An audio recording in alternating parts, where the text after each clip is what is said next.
Mettersi in gioco, accettare una sfida, non credere nei facili compromessi. Questo per Radio Tausia rappresenta la vera libertà, un diritto che devi conquistarti ogni giorno esprimendo le tue volontà. Non ci siamo voluti omologare ad un sistema dove le radio sono tutte simili tra loro. Abbiamo fatto della nostra unicità una bandiera. Vogliamo rappresentare la parte sana e viva di una comunità. E per te che ascolti, che cos'è la libertà? Benvenuto su Radio Tausia, la radio libera dell'Alto Friuli. Amici di Radio Tausia, rieccoci in diretta con il programma del mattino. Il buongiorno si sente dalla radio. Come ben sapete, tutti i mercoledì diamo voce all'associazione e agli enti del nostro territorio, nello specifico il Friuli Venezia Giulia. Quest'oggi siamo in collegamento con Aiello, dove andiamo a scoprire la storia del Circolo Culturale Navarca con il suo presidente Aurelio Pantanali. Buongiorno Aurelio, benvenuto tra di noi. Buongiorno a voi tutti radioascoltatori. Eccoci qua, intanto grazie di aver accettato il nostro invito a partecipare a questo spazio che dà voce a tutte le associazioni della nostra regione, e voglio scoprire la storia della vostra associazione, che è una storia molto lunga in questo caso. Raccontaci un po'. Il Circolo Culturale Navarca effettivamente ha una certa età, come si suol dire, perché è nato nel 1993, quindi sono 29 anni che svolgiamo nella Bassa Friulana, ma non solo, attività culturale, diciamo un po' a 360 gradi. E quindi l'impegno, ho fatto il conto proprio l'altro giorno, che abbiamo anche un bel sito a riguardo, noi in 29 anni abbiamo svolto oltre 500 iniziative culturali. Iniziative che spaziano diciamo da serate di dibattito alla presentazione di libri, a numerose mostre, a proiezioni, a gite culturali, a serate dedicate ai bambini con i burattinai, e abbiamo stampato anche diversi libri che caratterizzano la qualità di certe persone del nostro territorio. Insomma, diciamo ci siamo dati un bel da fare e siamo soddisfatti di tutto ciò, perché essendo iniziative rivolte all'interesse della gente, la partecipazione è sempre stata diciamo corposa, che ci ha dato la spinta a voler proseguire con questo nostro impegno.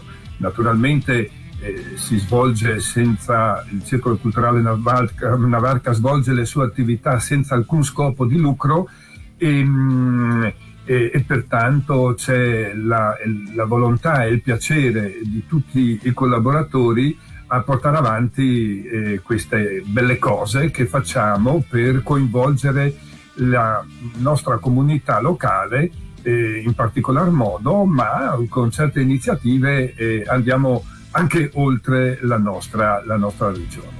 Quindi potete definirvi l'anima di Aiello in questo caso, da 29 anni a questa parte.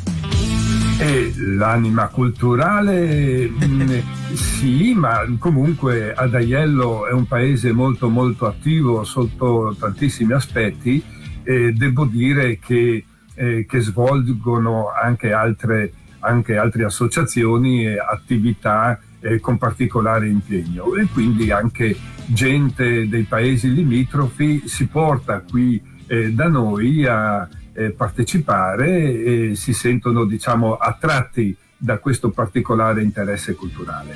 Ecco, raccontaci un attimo quante persone collaborano con te nella realtà associativa, cioè quanti soci conta il Circolo Culturale Navarca?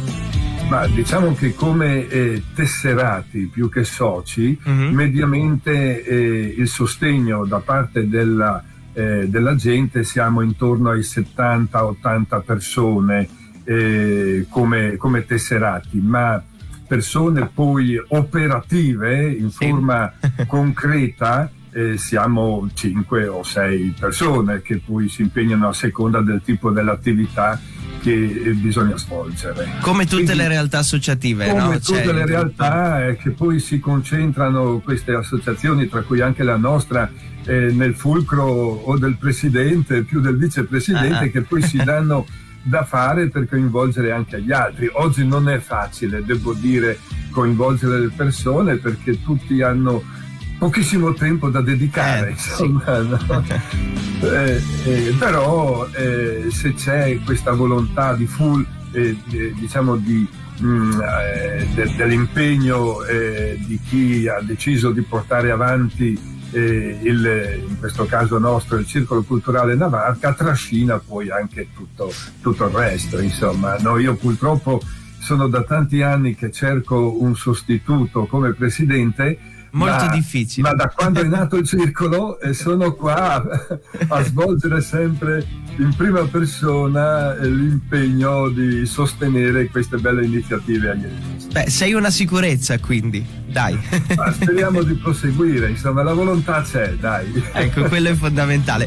Mi parlavi prima del fuori onda che ci sono delle novità per il vostro circolo nelle prossime settimane praticamente, raccontaci un po'. Beh, devo dire che tra tantissime attività, come detto, due sono a cui tengo particolarmente e che hanno avuto un particolare successo. Aiello, come paese delle Meridiane, è stato creato proprio da noi, dal Circolo Culturale Navarca. Sono presenti oltre 100 orologi solari ed è conosciuto a livello internazionale. E la seconda iniziativa, che è nata qui e sempre sostenuta da Aiello, è il Cammino Celeste, un cammino che a piedi parte da Aquileia, con un prologo anche da Barbana, e dopo 220 chilometri tra strade di campagna e viottoli di montagna raggiunge il santuario del Monte Lussari. È una bella passeggiata. Detto ciò, due sono le iniziative prossime, visto che abbiamo anche un tempo molto limitato a disposizione. Una è l'8 di aprile, dove presenteremo una serata molto importante dal titolo Mi affido a te, accogliere chi ha bisogno di essere accolto. Quindi coinvolgeremo delle associazioni con un tema molto sentito in questo periodo qui, legate ai minori stranieri non accompagnati che possono essere ospitati nelle famiglie. Okay. E le motivazioni oggi sono su questo tema molto molto forti. Quindi la sera di venerdì 8 aprile qui nella sala civica svolgeremo questa bella serata con associazioni direttamente coinvolte a questo specifico argomento. Molto e poi sempre in questo caso legato alle Meridiane abbiamo un evento, se posso definirlo così, in sostituzione della 20ª festa delle Meridiane, che non la svolgeremo neanche quest'anno per i motivi diciamo legati alle difficoltà Covid, no? Ok. Però la sostituiamo quindi nella data di domenica 8 maggio con una inaugurazione legata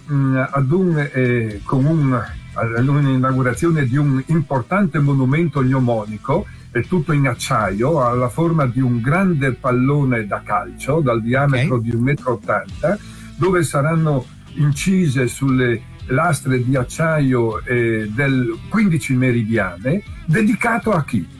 Dedicato ad un personaggio che è conosciuto non solo a livello nazionale ma a livello internazionale, nato qui ad Aiello nel 1929 ed è l'allenatore della nazionale di calcio italiana, che nel 1982 vinse i campionati del mondo, Enzo Bearzot. Ecco. Enzo Bearzot è nato qui ad Aiello e il Circolo Culturale Navarca, insieme al comune di Aiello, in sua memoria presenteranno questo grande monumento che sarà collocato nel cortile delle Meridiane del Museo della Civiltà Contadina del Friuli Imperiale. Un gran bel gesto. che ama il calcio e soprattutto è riconoscente a questo grande uomo che ha fatto conoscere il nostro Friuli nel mondo, a essere a mezzogiorno qua presenti per questa bella iniziativa. Ecco, ci hai dato anche questo scoop, tra virgolette, no? In anteprima su ciò che accadrà a maggio praticamente nella vostra zona. E una domanda così, per partecipare alla vostra associazione bisogna essere proprio della zona oppure accettate anche tesserati esterni in questo caso? Accettiamo, i tesserati hanno la funzione di sostenere moralmente le attività del circolo, quindi arrivano anche delle tessere che poi hanno un costo di 6 euro anche dall'estero delle volte, insomma, dai migranti. E come si fa per richiedere la tessera, se magari un nostro ascoltatore è interessato? Molto semplice, il sito del Circolo Culturale si chiama, a questo indirizzo di posta, ilpaesedellemeridiane.com e naturalmente entrando nel sito dove si possono conoscere tutte le attività dal 1993 ad oggi, potete scriverci all'indirizzo email circolonavarca@libero.it chiedendo appunto il tesseramento, e quindi si svolge in una maniera così molto molto semplice, insomma, no? Ecco. Però è importante perché ci dà la forza di proseguire, e se siamo 29 anni che svolgiamo tante attività vuol dire che qualcosa, insomma, di soddisfazioni ottenute dalle persone ce ne sono state tantissime. Tanto di cappello in questi 29 anni, sì, perché è una grande sopravvivenza nel mondo associativo, questo sì, quindi avete fatto un buon lavoro. E così, Aurelio, ti ringrazio di essere stato con noi quest'oggi a raccontare la vostra realtà associativa, e si sa mai di sentirci presto per qualche evento, per qualcosa. Insomma, siamo qui a disposizione anche per diffondere quelle che saranno le vostre prossime iniziative in questo caso. Ti auguro buona giornata. Grazie a tutti voi e ai radioascoltatori, buona giornata. Noise and Music.